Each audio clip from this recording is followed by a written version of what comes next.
Bismillahirrahmanirrahim. Assalamualaikum warahmatullahi wabarakatuh. Waalaikumsalam warahmatullahi wabarakatuh. Apa kabar anak ibu semuanya hari ini? Alhamdulillah, luar biasa. Allahu Akbar. Oke, alhamdulillahirrahmanirrahim ya. Bertemu lagi kita di kegiatan kita untuk pertemuan kedua. Kegiatan masih ingat? Kita seperti ini kegiatannya apa? Ada yang masih ingat? Apa? Coba bilang.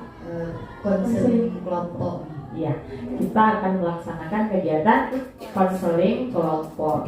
Sebelumnya kita sudah melaksanakan kegiatan di pertemuan pertama. Sekarang ini kita akan melaksanakan kegiatan untuk pertemuan kedua. Sebelum kita mulai, alangkah baiknya kita berdoa terlebih dahulu. Mungkin boleh di pertemuan kedua ini karena kita sudah saling mengenal kali ya, karena sudah cair juga suasananya. Boleh salah satu di antara anak ibu untuk dapat memimpin kelompok untuk ada yang bisa memimpin doa. Siapa yang bersedia? Siapa? Hani? Oke, silakan Hani. Sebelum kita memulai acaranya, alangkah baiknya kita berdoa dahulu. Berdoa dimulai.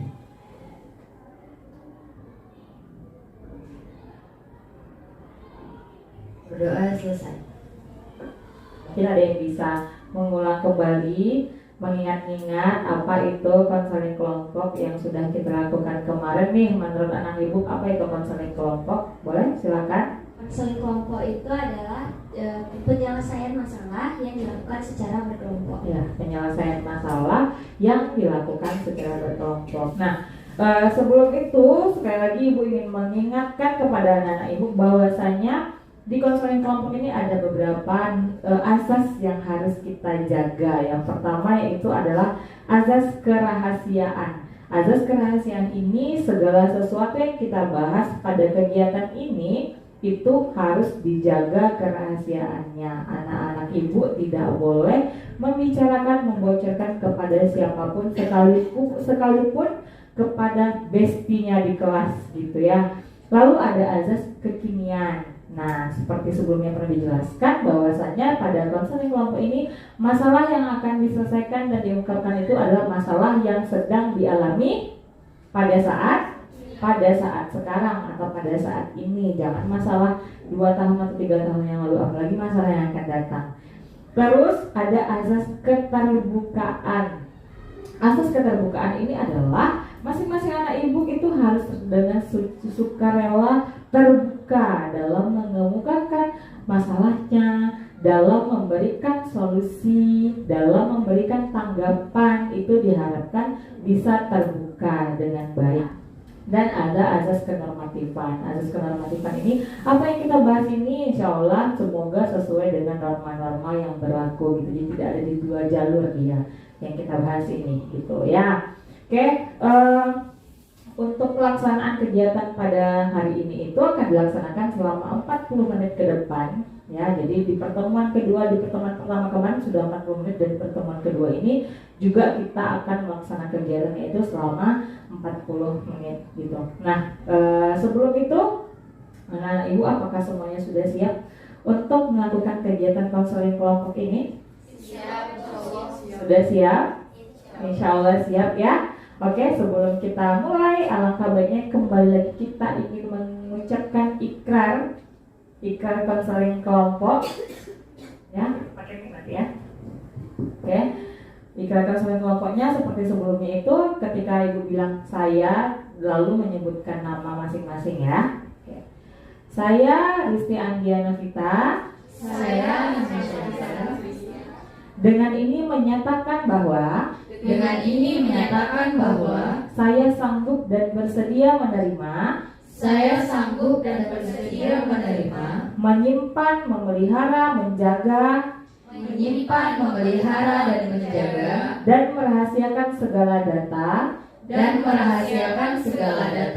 dan atau keterangan lainnya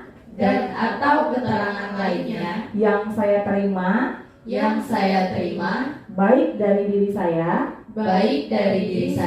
atau dari siapapun juga, yaitu data dan atau keterangan yaitu data dan atau keterangan yang tidak boleh dan tidak layak yang tidak boleh dan tidak layak diketahui oleh orang lain. diketahui oleh orang lain. Babnya. Nah sekarang ibu ingin bertanya kepada anak-anak ibu semuanya. Menurut anak-anak ibu nih, seseorang yang tidak pandai atau tidak dapat mengatur waktu atau memanajemen waktunya dengan baik itu. Nah, gejala-gejala atau perilaku-perilaku seperti apa sih yang kelihatan atau yang tampak dari orang yang tidak bisa memanage waktunya itu dengan baik? Menurut Cindy, gejalanya yang pertama itu pastinya sering melalaikan tugas, sering melalaikan tanggung jawab.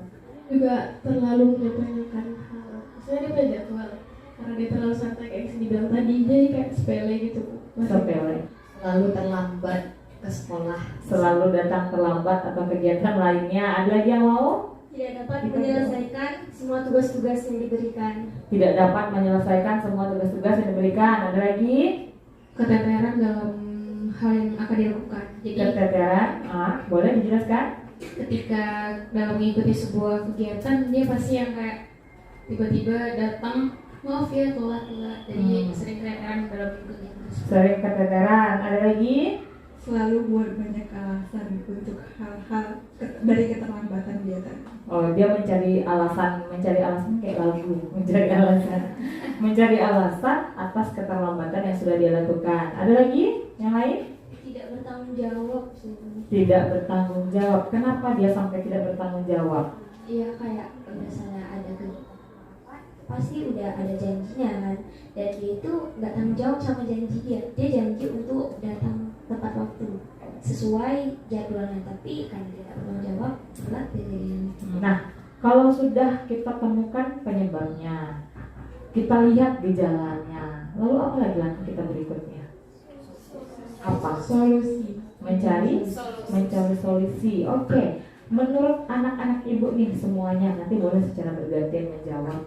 Kira-kira solusi seperti apa sih yang bagus agar seseorang itu dapat memanage waktunya itu dengan baik? Kan menjawab siapa duluan? Alfa, oke, silakan Alfa. Kalau Ova biasanya kan sekarang aplikasi itu udah pada canggih-canggih, udah ada juga to-do list di aplikasi, bisa di-download ya. Nah kalau Ova tuh biasanya Ova hidupin, kan ada tuh waktunya jam berapa, nanti kayak udah bunyi aja gitu alarmnya ada. Kalau saran dari Han itu kayak dorong diri sendiri tuh biar kalau aku terlambat, apalagi di organisasi otomatis kalau terlambat ada konsekuensinya sendiri. Nah untuk kita juga otomatis ada konsekuensinya. Nah kita dorong diri kita, nanti aku telat, nanti bakal ada hukuman dari organisasi aku sendiri. Kan? Saya mau menambahkan, Iya, boleh. dia ada mengesampingkan ego dengan memikirkan risiko apa yang akan terjadi jika kita tidak bisa manajemen waktu. Kalau dari aku sih, yang pertama pastinya kita harus sadar diri dulu, harus mencari dorongan apa alasan kita untuk bisa kita manage waktu kita. Harus ada alasan yang mendorong. Yang selanjutnya itu aku punya prinsip dari pematerian yang disampaikan oleh PIKR sendiri itu ada SRK, ada sasaran, konsekuensi sama resiko. Jadi kita punya sasarannya, kita punya resikonya nanti, dan kita tahu konsekuensinya apabila kita datangnya terlambat ataupun ketika kita datangnya tepat waktu, pasti ada konsekuensi yang baik juga buat diri kita. Itu ya solusi-solusi yang dikemukakan oleh anak-anak ibu semuanya ya, oleh anggota kelompok lainnya gitu. Apa komitmen yang akan kita lakukan terhadap permasalahan yang kita alami ini gitu. Silakan Amel. Sebelumnya Amel mau berterima kasih sama teman-teman semua yang udah memberikan solusi atas permasalahan yang Amel lalui. Nah jadi itu kalau menurut Amel bakal ngelakuin, sebenarnya dari sini solusi-solusi yang diberikan sama teman-teman semuanya itu udah sangat amat bagus dan sangat amat membantu kelalaian Amel dalam manajemen waktu. Tapi kayaknya yang worth it untuk misalnya ditulis secara langsung itu tuh lebih meningkatkan kesadaran Amel gitu loh. Ya boleh.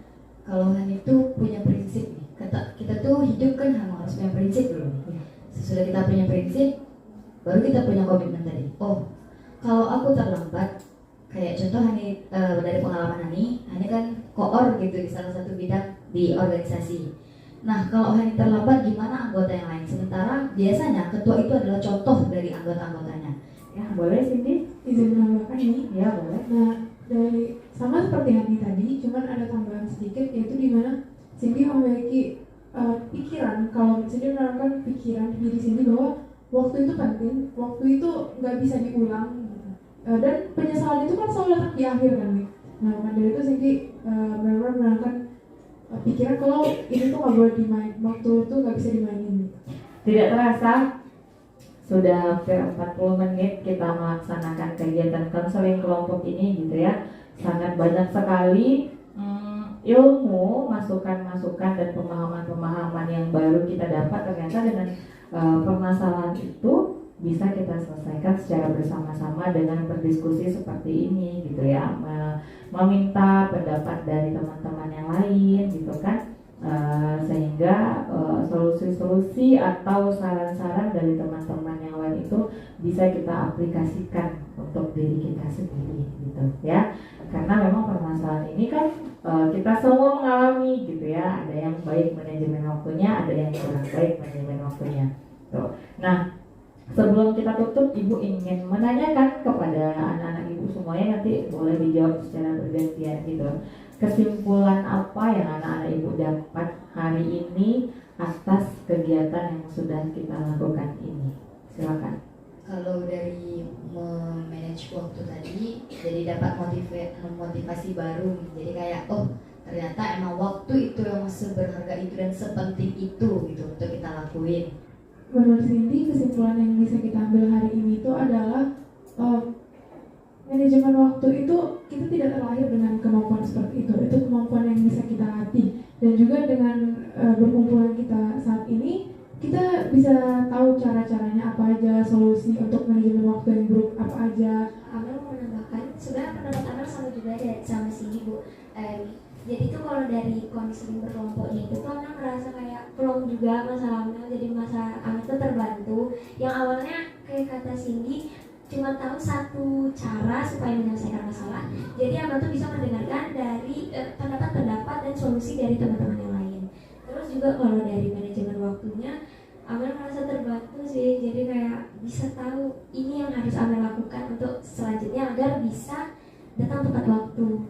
Sekarang Ibu ingin meminta masing-masing anak Ibu untuk memberikan kesan dan perasaan yang kalian rasakan atas kegiatan yang sudah kita lakukan ini. Oke, apa? Kalau Ova kesannya kayak senang gitu, kayak kita sama-sama menyelesaikan masalah, jadi kayak gak merasa sendiri gitu. Ada teman-teman yang membantu kita dalam menyelesaikan masalah. Mungkin melalui konseling kelompok ini bisa dipakai metodenya dalam lingkungan kita. Yang tadi awalnya ada metode klasikalnya dari Wami sama individualnya, ternyata secara kelompok pun kita bisa memakai metode ini, dan apa yang kita dapatkan juga lebih banyak sudut pandang baru karena dia dilakukan secara bersama dan berkelompok. Kalau menurut Hani nih, yang tadi kan Kak Iva pun punya masalah yang dia susah bersosialisasi ya nih. Nah, gara-gara adanya ini konseling kelompok ini, jadi dia bisa terbuka dengan orang lain, otomatis di lingkungan terbuka pun dia bisa bersosialisasi dengan orang lain juga. Sebelumnya Ibu ingin mengucapkan terima kasih banyak atas kesediaan waktu anak-anak Ibu semuanya sudah mau datang ke sini untuk melakukan kegiatan konseling kelompok ini ya. Dan sebelum kita tutup, alangkah lebih baiknya tadi karena kita buka dengan doa, sekarang kita juga tutup dengan doa. Silakan kepada Hani untuk memimpinnya. Sebelum kita menutup kegiatan konseling kelompok ini, mari kita berdoa terlebih dahulu. Berdoa dimulai. Berdoa selesai. Oke, terima kasih untuk kalian semuanya yang sudah datang ke sini, sudah meluangkan waktunya ke sini. Semoga apa yang kita lakukan hari ini, kegiatan kita dapat bermanfaat. Ibu akhiri sampai di sini. Assalamualaikum warahmatullahi wabarakatuh. Waalaikumsalam warahmatullahi wabarakatuh. Tepuk tangan dulu untuk kita.